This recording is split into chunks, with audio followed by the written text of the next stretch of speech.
আপনার কাছে আমার চিকিৎসাটা কিরকম মনে হয়? খুব ভালো মনে হয়। আচ্ছা আচ্ছা, মানে যাদেরকে চিকিৎসা দিয়ে গেছি ওরা কি সবাই সাকসেসফুল। সবাই? আবারও চলে আসছি নেত্রকোনা হাওরে। আঙ্কেল, এটা হাওরের নাম কি? হাওরের নাম তলার হাওর। তলার হাওর। আমার মনে হয় যে সবচাইতে বড় হাওর এটা, কারণ এখান থেকে সিলেটের হাওরে যাওয়া যায়, সিলেটে যাওয়া যায়, সুনামগঞ্জ যাওয়া যায়, তারপরে যে কিশোরগঞ্জ, ইটনা, মিঠাবন, এই সমস্ত হাওরে এই হাওরটা থেকেই যাওয়া যায়।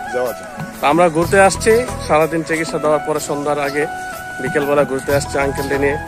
তো আসলে আমার চিকিৎসার ব্যাপারে আপনাদেরকে বলি, আল্লাহর রহমতে আমার চিকিৎসাতে প্রত্যেকটা রোগী আল্লাহ সুস্থ করতেছে। তো প্রথম যখন চিকিৎসা দিতে আসছি ওই সময় 10-12 জন চিকিৎসা দিয়ে গেছি, সবাই সুস্থ হয়েছে, যার কারণে আবার আমাকে নিয়ে আসছে আঙ্কেলে।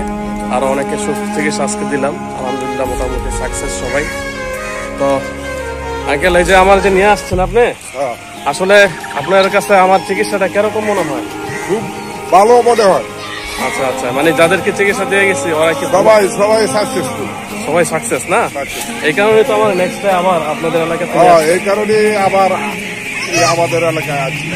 আলহামদুলিল্লাহ। এই যে আমি লাস্ট মাথায় আসছি, সেটা মানে গ্রাম নেই, এটা হলো লাস্ট, শুধু হাওর আর হাওর। এখানে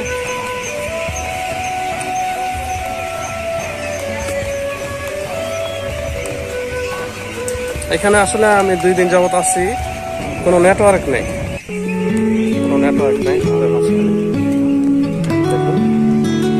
হাওরের গাছ ঢেউ যে বাতা লাগে, এখানে যে আমরা যে ইজল গাছগুলো দেখতেছি, মূলত এটা লাগানো অর্থ হলো যাতে ঢেউয়ে পানি উঠে বাড়িঘর না ভাঙে।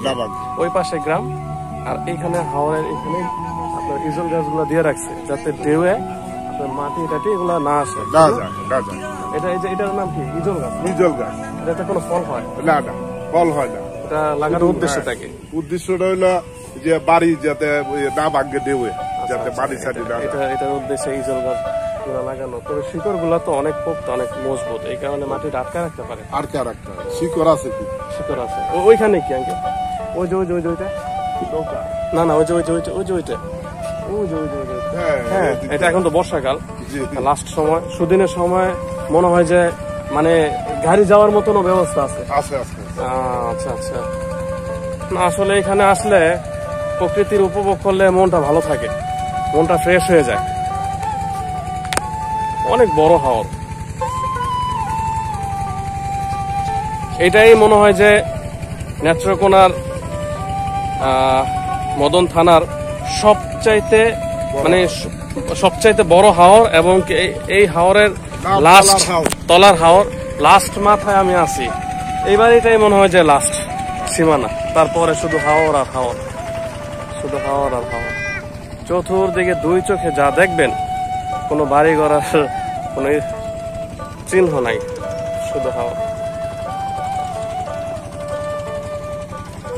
ভালো সুন্দর জায়গা এটা, আসলে খুবই ভালো মানুষ।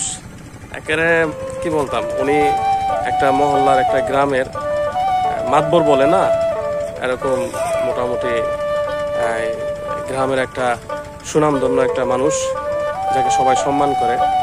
হ্যাঁ, তো ওনার যে কোনো এলাকার মধ্যে, গ্রামের মধ্যে যদি কোনো বিচার সালিশ বা কোনো পরামর্শের প্রয়োজন পড়ে, তাহলে ওনাকে নিয়ে যায়। আমি তো 2 দিন ছিলাম, এর আগেও ছিলাম, দেখছি তো। আর ওনার মনটা একদম সরল মানুষ, যেটা সলিড, যেটা সঠিক, ওইটাই উনি পছন্দ করে, ব্যাঠিক কোনো জিনিস উনি পছন্দ করেন না। খুবই ভালো মানুষ। সবচেয়ে বড় কথা হলো, ওনার এখানে যেই মানুষই আসুক, উনি যথেষ্ট পরিমাণ সম্মান করে মানুষকে। আমি ওনার থেকে এটা দেখছি, এই কারণে আমার কাছে মুরব্বী হিসাবে আমার তো অনেক ভালো লাগে ওনার কাছে। ওনার জন্য দোয়া করবেন, আল্লাহ তাআলা যাতে ওনাকে সবসময় সুস্থ রাখে। আসলে ভালো মানুষগুলো দুনিয়া থেকে তাড়াতাড়ি চলে যায়, কিন্তু আল্লাহ সুস্থ রাখুক, দোয়া করি। দুনিয়াতে যাতে হায়াত দেয়, মসজিদেও মোটামুটি খেদমত করে। সব মিলিয়ে দেখা গেছে যে ওনার মতো মানুষ দুনিয়াতে থাকলে আমাদের জন্য ভালো, মানুষের জন্য ভালো, মানুষের সেবামূলক কাজ করতে পারবে।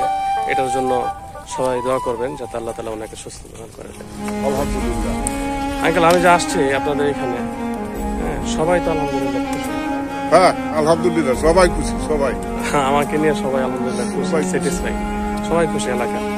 তো এটাই, কাকার জন্য দোয়া করবেন। কাকার জন্য আসছি যে দেখছেন কত সুন্দর জায়গা, মুরব্বী মানুষ কিন্তু সচরাচর কোথাও এই বয়সের মানুষের সাথে ঘোরাফেরা করেন, আমার সাথে ঘুরতেছে, দেখাইতেছে, ভালো, অনেক ভালো মানুষ। ঠিক আছে, এবে যাই।